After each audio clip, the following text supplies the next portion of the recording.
నారాయణం నమస్కృత్య నరం చైవ నరోత్తమం దేవీం సరస్వతీం వ్యాసం తతో జయముదీరయేత్. మహాభారతానికి ఇంకొక పేరు జయ. సో మహాభారతాన్ని పూర్తిగా చదవలేని వాళ్ళు 8800 శ్లోకాలు చదివితే మనకు ధర్మం అర్థమవుతుంది. దాని తర్వాత 24,000 శ్లోకాలు భారతం, అంటే పాండవుల జీవితాన్ని తెలుసుకుంటే మనకు భారతం అర్థమవుతుంది. తాత్వికంగా ధర్మార్థ కామ మోక్షములు ఎలా దొరకాలి, ఒక మనిషి ధర్మాన్ని ఎలా పట్టుకోవాలి, ఆ ధర్మాన్ని అర్థం చేసుకున్న వ్యక్తి అర్థకామములు ధర్మాన్ని పట్టుకొని ఉండాలి. అదే మన భారతీయ సంస్కృతి. సనాతనం అంటే ఇక్కడ దేవుడు కాదు ప్రధానం, ధర్మాన్ని అర్థకామములు పట్టుకుంటే మనిషి మోక్షం చేరుతాడనేది ఒక సందేశాన్ని వ్యాసుడు ఇచ్చాడు మనకి. అలాంటిది నాకు, అంటే వీళ్ళందరికంటే నేను వయసులో చాలా చిన్నవాడిని.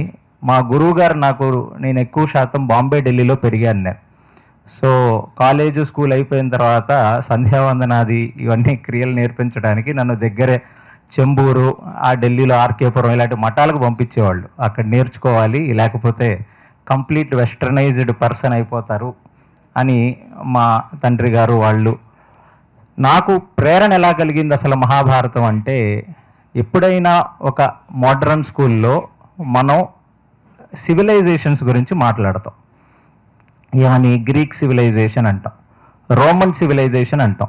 హిందూయిజంకి వచ్చేసరికి అది మిథాలజీ అంటాం. అదొక మిత్, అంటే జరుగుండొచ్చు, జరగకపోయి ఉండొచ్చు. అలాగని చూసుకుంటే మనం ఓల్డ్ టెస్ట్మెంట్లో మోసెస్ సీని క్రాస్ చేసింది కూడా అది అద్భుతంగా ఉంటుంది. అది ఆయన ఒక దండం పెడితే సీ 2 భాగాలుగా ఆయన రెడ్ సీ క్రాస్ అవుతాడు. అది మిత్ కాదు వాళ్ళకి, అది సివిలైజేషన్, అది ఒక హిస్టరీ వాళ్ళకి. మరి మనది మాత్రం మిథాలజీ ఎందుకయింది అనేది ఫస్ట్. అంటే ఎన్ని శాస్త్రాలు గురుముఖంగా నేర్చుకున్నా మనసులో ఒక సందేహం, అసలు ఇది నిజంగా జరిగిందా, లేకపోతే కేవలం మనం ఆ ధర్మంలో పుట్టాం కాబట్టి మనం నమ్ముతున్నామా అని. దీనికి నా లైఫ్ టర్నింగ్ పాయింట్ ఏంటంటే, షికార్పుర Raghunatha Rao, a famous archaeologist who also published a book called The Lost Dwaraka. దాని మీద ఒక పెద్ద డాక్యుమెంటరీ కూడా ఉంది, ఇంటర్నేషనల్ ఛానల్స్ చేసింది. ఆయన మైసూర్ వాస్తవ్యుడు ఆయన. So he did extremely well work in archaeology. 1960s నుంచి 1980s వరకు ఆయన ద్వారక దగ్గర ఉన్న ప్రాంతం మెరైన్ ఆర్కియాలజీ చేసి ఆయన ఎన్నో విషయాలు చెప్పాడు.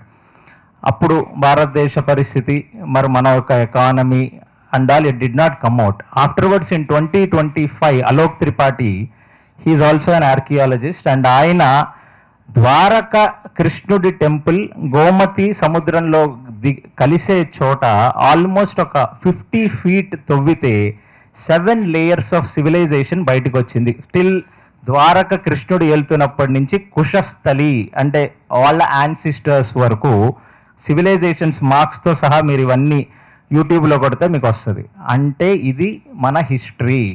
సో ఈ హిస్టరీని మనం ఇమీడియట్ హిస్టరీ చూస్తాం. ఏమిటి అంటే మొహమ్మద్ గోరీ, గజ్నీ, లేకపోతే ఇంకా ముందుకెళ్తే క్రైస్టు, ఆ మధ్యలో మొహమ్మద్ ప్రవర్త. సో దానికి ముందేం జరిగింది, సో బుద్ధ ముందేం జరిగింది, అసలు అది మనం ఎప్పుడు పట్టించుకోలేదు. 3000 BC, that was a time when Kaliyuga started. ఇవాళ నుంచి 5,000 సంవత్సరాల కిందట కలియుగం ప్రవేశించిందని మనం అనుకుంటాం. 3000 BCలో కృష్ణుడు మనం నడిచిన ఈ నేల మీదనే తిరిగాడు. That is a concrete evidence because of Dwaraka.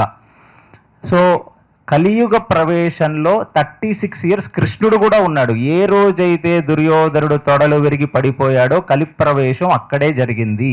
సశరీరంగా కలిపురుషుడు పడిపోయి తాత్వికంగా కలి ఎంటర్ అయిపోయింది. కానీ అతను తన ప్రభావాన్ని చూపించలేకపోతున్నాడు, ఎందుకంటే శ్రీకృష్ణ పరమాత్మ ఇంకా భూమి మీద ఉన్నాడు కాబట్టి, భూభారహరణం అనే ఒక ప్రక్రియ చేయడానికి ఆయన వచ్చాడు కాబట్టి.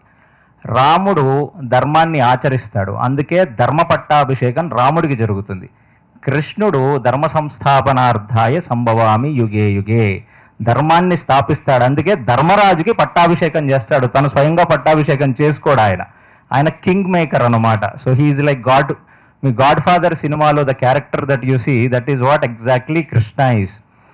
సో మన హిస్టరీని మనకి ఒక మిథాలజీ అని చెప్పి జస్ట్ ఒక 1500 years, అంటే క్రైస్ట్ ముందు జరిగిన హిస్టరీని మనం తవ్వి చూస్తే ఫస్ట్ యూనివర్సిటీ ఏంటి? మనందరికీ ఏం గుర్తొస్తుంది? నలంద, తక్షశిల, ఇవే కదా గుర్తొస్తాయి అందరికీ. అసలు మన ఫస్ట్ యూనివర్సిటీ అనేది నైమిషారణ్యంలో ఉంది. ఆ నైమిషారణ్యంలో మీరు ఏ పురాణం చదివినా సూత గోస్వామి సౌనకాది మునులకు చెప్తుండగా అని పురాణం మొదలవుతుంది. అది గణపతి మీరు చేసే పూజ దగ్గర నుంచి. సో వ్యాసుడు కలియుగంలో ఉన్న మనుషులకు ఇంత వేదం, ఇన్ని ఉపనిషత్తులు, వేదాంత సారాలన్నీ అర్థం కావు కాబట్టి కేవలం మహాభారతం ఒకటే, దానికి ఇలభాగం హరివంశం, అందులో అంతర్భాగమే భగవద్గీత, ఇది ఒక్కటి కరెక్ట్గా తెలుసుకుంటే మనిషి బ్రతకడం తెలుసుకుంటాడు అనే ఒక విషయాన్ని కలియుగంలో ఉన్న మనుషులందరికీ ఇవ్వటానికి ఇంత పెద్ద ప్రయత్నం చేశాడు. And one of the marvellous screen play అది. ఎందుకంటే నాకు అలాంటి ఒక బుక్, అంటే సినిమా పిచ్చి ఉన్న వాళ్ళందరికీ అసలు మహాభారతంలో వ్యాసుడు డీకోడ్ చేస్తున్న స్క్రీన్ ప్లే చూస్తే one of the best screen play అనిపిస్తుంది మనకు వ్యాసుడిది. సో మన హిస్టరీని మనం ఎప్పుడైతే మర్చిపోతామో మనకి దాని ఇంపార్టెన్స్ తెలియదు. ప్లస్ నేను ప్రపంచంలో చాలా దేశాలకి బికాజ్ ఆఫ్ మై వర్క్ నేను ట్రావెల్ చేసిన తర్వాత ఒక్క యునీక్నెస్ ఏంటంటే ఫ్యామిలీ కల్చర్స్ అనేవి ఏ దేశంలో కూడా మీకు భారతదేశంలో ఉన్నంత ఫ్యామిలీ కల్చర్స్ కనపడవు ఇక్కడ. ఎందుకంటే వీళ్ళకి రామాయణ మహాభారతాలు వాళ్ళ జీవనానికి ఒక ఆధారం. అందుకనే హిందువుల్లో ఎందరో దేవుళ్ళు ఉంటారు. దేవుడు ఎవరు అనేది ప్రధానం కాదు, మనిషి ఎలా బ్రతకాలి, అసలు ధర్మం అంటే ఏమిటి అనేది ప్రధానం. మళ్ళీ ధర్మం అనేది పొద్దున ఒక ధర్మం, మధ్యాహ్నం ఒక ధర్మం, రాత్రి ఒక ధర్మం, గృహస్థకు ఒక ధర్మం, బ్రహ్మచారికి ఒక ధర్మం, ఉపాధ్యాయుడికి ఒక ధర్మం, విద్యార్థికి ఒక ధర్మం. ధర్మం మారుతూ ఉంటుంది, సత్యం మాత్రమే మారదు. అలాంటి ధర్మాచరణ అనేది ఒక మనిషి నేర్చుకుంటే మన జీవితాల్లో ఎన్నో రకాల మార్పులు జరుగుతాయి. ఒక చిన్న ఉదాహరణ మీకు ఎలాగా అంటే, గామావిశ్యచభూతాని ధారయామ్యహమౌజస పుష్ణామి ఔషధీ సర్వాహ సోమో భూత్వ రసాత్మక. 15వ అధ్యాయంలో భగవద్గీత శ్లోకం. ఏమని చెప్తున్నాడు కృష్ణుడు? నేను ఈ ప్రకృతిలో భూమి లోపల ప్రవేశించి ఓజస్సును పెంచుతాను. అలా మనం తినే ప్రతి వెజిటబుల్లో, ఫ్రూటో ఔషధీ గుణములను పెంచుతానంటే టేస్ట్ని ఇస్తానని చెప్తున్నాడు. ఇవాళ మనం ఈ సూర్యకిరణాలు లేకుండా ఈ ఇజ్రాయెల్ టెక్నాలజీ ద్వారా మనం ఫ్రూట్స్, మన వెజిటబుల్స్ అంతా కూడా ఏమంటారు దాన్ని, సో దాంట్లో పెంచుతాం. వాటిలో టేస్ట్ ఏది ఉండదు.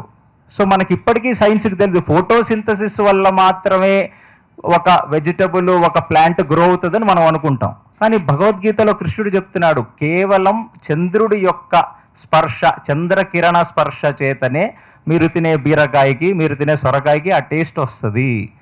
సో అలాంటిది మనం మన హిస్టరీని ఎప్పుడైతే మర్చిపోతామో అప్పుడు ఆ దేశంలో మిగతా కల్చర్ అనేది డిట్యూరేట్ అయిపోతూ ఉంటుంది.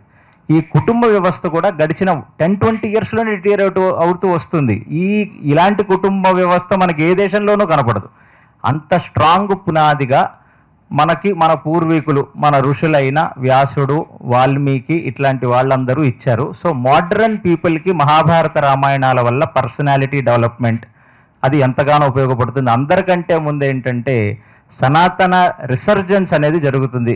ఈ 2015 తర్వాత చాలా స్టేట్స్లో చాలామంది చాలా రకాల వీడియోలు చేసి మళ్ళీ మన యొక్క వైభవాన్ని బయటికి తీసుకొచ్చే ప్రయత్నం చేస్తున్నారు. సో భారతదేశానికి I feel there is a golden age where we will understand our shastras very well and try to implement it for our own well being. So అలాంటి ఒక ప్రయత్నంగా నాకు మహాభారతం అనేది, when I wanted to speak Mahabharatam, దానికి almost ఒక 4-5 books నేను తీసుకొని దాంట్లో రకరకాల ఏఐ టూల్స్ వాడాను. అసలు ఇది ఓపెన్గా మీకు చెప్పాలి, because I come from an IT background. So Copilot, Gemini, ChatGPT ఇలాంటివి అన్నీ చాలా విగరస్లీ వాడి దాన్ని కన్సాలిడేటెడ్ వర్షన్ తీసుకురావడానికి చాలా కష్టపడేవాడిని. ఐ కంగ్రాచులేట్ సాగర్ గారు, బికాజ్ వ్యాస హృదయాన్ని చాలా తేలిగ్గా ఒక యాప్ రూపంలో తీసుకొచ్చారు. But he would have also done a lot of research. ఆయనే ఒక ఏఐ సంస్థ పెట్టి కాలిఫోర్నియాలో, he is also from IT field. ఇవాళ అసలు ఒక వ్యక్తి లిపి యాప్స్లోకి వెళ్తే చాలా తేలిగ్గా ఒక్కొక్క క్యారెక్టర్ ఈజీగా అర్థం చేసుకోగలడు. ఇవాళ మనందరిలో చాలా మందికి డౌట్, కర్ణుడు మంచివాడా చెడ్డవాడా, గాంధారి శాపం నిజంగా ఫలించిందా ఫలించలేదా, భీముడు తిండిపోతా జ్ఞానవంతుడా, ఇలాంటివి ఎంతగానో రీసెర్చ్ చేసి తెలుసుకోవాల్సింది లిపి యాప్లో one of the most authentic source of Mahabharatam నాకైతే కనపడింది. నేను చాలా చాలా యూనో లెవెల్స్లో దాన్ని స్క్రూటినైజ్ చేసి వ్యాలిడేట్ చేశాను and I'm highly impressed with this research. So రాబోయే తరాలకి next generation I feel there is a bright age. There was one developing age, baby boomers అంటే నా తల్లిదండ్రులందరూ కూడా 60s 70sలో పెరిగిన వాళ్ళకి దీని ఇంపార్టెన్స్ అంత తెలియదు. ఎందుకంటే భారతదేశం ఎకానమీ ఎవ్రీ ఇండస్ట్రియల్ రెవల్యూషన్ టైంలో పుట్టిన ప్రతివాడు ఈజ్ అ బేబీ బూమర్. అది మన దేశంలో 1960s 70sలో వచ్చింది. Now it is a golden time. It is a time where we invest on our culture, we invest on our heritage, and we invest on Mahabharata Ramayanas for our life transformation. Thank you so much, Sagar and Singaraj Garu, for doing this marvelous work. Hare Krishna.